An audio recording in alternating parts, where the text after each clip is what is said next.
दोस्तों एक बार फिर से स्वागत है आपका मेरे इस यूट्यूब चैनल में। दोस्तों नमस्कार। आपके लिए एक गुड न्यूज़ है। वो ये है कि गवर्नमेंट ऑफ इंडिया ने डायरेक्ट सेलिंग कंपनियों के लिए एक बड़ा निर्णय ले ही लिया।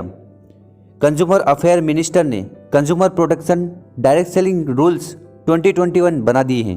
अब ये डायरेक्ट सेलिंग इंडस्ट्री भी इंडिया में रजिस्टर्ड होगी, बाकी दूसरी इंडस्ट्री की तरह। तो दोस्तों, जिसका हमें 25 सालों से इंतजार था, वो पल 2021 में आ ही गया। और जो लोग MLM और डायरेक्ट सेलिंग के नाम पर बकवास या फालतू का कचरा फैलाते थे, उनके मुंह पर अब हमेशा के लिए ताला लग जाएगा। ई कॉमर्स कंपनियों के बाद अब इस अनरेगुलेटेड सेगमेंट मतलब कि डायरेक्ट सेलिंग और MLM कंपनियों के लिए भी गवर्नमेंट ने ड्राफ्ट जारी कर दिया है। इस ड्राफ्ट के तहत जो भी डायरेक्ट सेलिंग कंपनी है, उनको 90 दिनों के अंदर इस नए नियम का पालन करना होगा। तो इस ड्राफ्ट में गवर्नमेंट ने क्या निर्णय लिया, उसके ऊपर मुख्य पॉइंट्स की जानकारी हम आज देने वाले हैं। तो वीडियो को पूरा देखिएगा, और अगर आप इस चैनल पर नए हो तो इसको जरूर सब्सक्राइब कर लें, ताकि ऐसी जानकारी आपको मिलती रहे। पहला, कोई भी कंपनी उसके डिस्ट्रीब्यूटर को किसी के भी ज्वाइनिंग और रिक्रूटमेंट पर किसी भी तरह का इंसेंटिव और कमीशन नहीं दे सकती। मतलब गवर्नमेंट बोल रही है कि आपको आमदनी डायरेक्ट सेलिंग कंपनी में प्रोडक्ट के बिक्री और सेलिंग पर ही होनी चाहिए। इस नए नियम के अनुसार कोई भी डायरेक्ट सेलिंग कंपनी किसी भी प्रकार की ज्वाइनिंग और लोगों को जोड़ने पर पैसा नहीं दे सकती। अगर कोई कंपनी ऐसा करती है तो गवर्नमेंट उस पर सख्त कानूनी कार्रवाई करेगी। दूसरा, जो लोग इस बिजनेस में पार्टिसिपेट करते हैं, उनके पास 30 दिनों का कूलिंग ऑफ पीरियड होना चाहिए। अगर कोई व्यक्ति कंपनी को ज्वाइन करने के बाद मन बदले कि मुझे इस बिज़नेस को नहीं करना है, तो उस डिस्ट्रीब्यूटर पर किसी भी प्रकार की पेनल्टी नहीं लगाई जा सकती।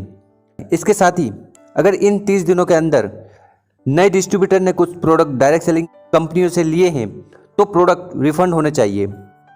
तीसरा, मनी चेंज सर्कुलेशन और पिरामिड स्कीम चलाना गैरकानूनी है, और मिस सेलिंग भी अलाउ नहीं होगा। मतलब कि सेल के लिए बड़ा चढ़ाकर किए गए वादे मिसलीडिंग इन्फॉर्मेशन माने जाएंगे, तो ऐसा ना करें।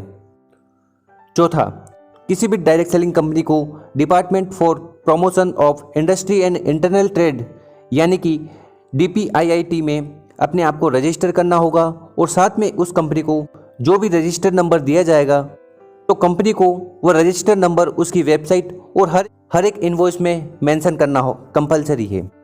पांचवा, डायरेक्ट सेलिंग कंपनियों के पास कम से कम एक फिजिकल लोकेशन ऑफिस भारत में रजिस्टर होना चाहिए। छठवां, जो भी डायरेक्ट सेलिंग कंपनी होगी, उसको चीफ कंप्लायंस ऑफिसर मतलब कि अनुपालन अधिकारी, ग्रीवांसेस रिड्रेसल ऑफिसर मतलब कि शिकायत निपटान अधिकारी, और नोडल कॉन्टैक्ट पर्सन को अपॉइंट करना अनिवार्य होगा। सातवां, कंपनी के लिए यह आवश्यक होगा कि एक प्रॉपर अपडेटेड वेबसाइट रखी जाए, जिसमें कंपनी के मैनेजमेंट, प्रोडक्ट की information, product price, grievances redressal mechanism की अपडेट जानकारी हो। आठवां, किसी भी डायरेक्ट सेलर की KYC के बाद उसको proper documents, identity card provide करना आवश्यक होगा। मतलब कि अब कंपनी को हर एक डिस्ट्रीब्यूटर को आइडेंटिटी कार्ड देना होगा। नाइन्थ, प्रोडक्ट की खरीदारी के वक्त किसी भी कंपनी के लिए आवश्यक होगा कि वो अपने सेलर और डिस्ट्रीब्यूटर को इन बातों को जरूर बताएं। खरीदने वाले और बेचने वाले का नाम, संभावित डिलीवरी डेट, किस देश में प्रोडक्ट बना है, प्रोडक्ट की मैन्युफैक्चरिंग डेट, प्रोडक्ट को रिटर्न करने की प्रोसेस, और प्रोडक्ट की warranty, replacement of product mention होना चाहिए। 10th, यदि कोई डिफेक्ट और किसी चीज़ की कमी वाला प्रोडक्ट और सर्विस अगर कोई डिस्ट्रीब्यूटर बेचने की कोशिश करता है, तो कंपनी को उसकी डिटेल अपने ऑफिस और वेबसाइट पर डालनी होगी, जिसके लिए ज़रूरी है कि कंपनी के पास सेलर का रिकॉर्ड होना चाहिए। 11th, और direct selling code direct selling business तौर पर ही प्रेजेंट करना होगा, न कि कुछ और। जैसे कि आप कंज्यूमर हो, आप ये नहीं कह सकते कि हम मार्केट में रिसर्च कर रहे हैं, सच्चाई को ही बयां करना पड़ेगा। 12th, डायरेक्ट सेलिंग कंपनियों को अपने कंज्यूमर को वो लिटरेचर भी देना मना होगा जो कंपनी के द्वारा अप्रूव्ड नहीं होगा। इसका ज़रूर ख्याल रखिएगा, आपको वही लिटरेचर देना है जो कंपनी द्वारा अप्रूव्ड है। 13th, इस ड्राफ्ट में एक और बड़ी बात है जो लोग किसी क्राइम के लिए गिल्टी हो या दिवालिया हो या मानसिक तौर पर अस्वस्थ हो, वे इस बिजनेस को नहीं कर सकते। 14th, और यदि कोई सेलर प्रोडक्ट को e commerce site, market place जैसी जगह पर लिस्ट करता है या सेल करता है तो उसे पहले कंपनी से लिखित में अनुमति लेनी होगी, नहीं तो ये काम गैरकानूनी माना जाएगा। तो दोस्तों, ये थी गुड न्यूज़। तो ये कदम उठाने के बाद अब इंडिया भी उन देशों में शामिल हो जाएगा जहां पर डायरेक्ट सेलिंग इंडस्ट्री रजिस्टर्ड है, और बहुत जल्दी ही हमारे देश में ये सरकार से मान्यता प्राप्त कर चुकी इंडस्ट्री बन जाएगी।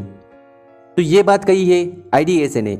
IDSA मतलब इंडियन डायरेक्ट सेलिंग एसोसिएशन, जो कि रेगुलेट करता है और उनको रजिस्टर करता है डायरेक्ट सेलिंग MLM कंपनियों को। तो दोस्तों, इससे जुड़ी जानकारी हम आपको आगे भी देते रहेंगे।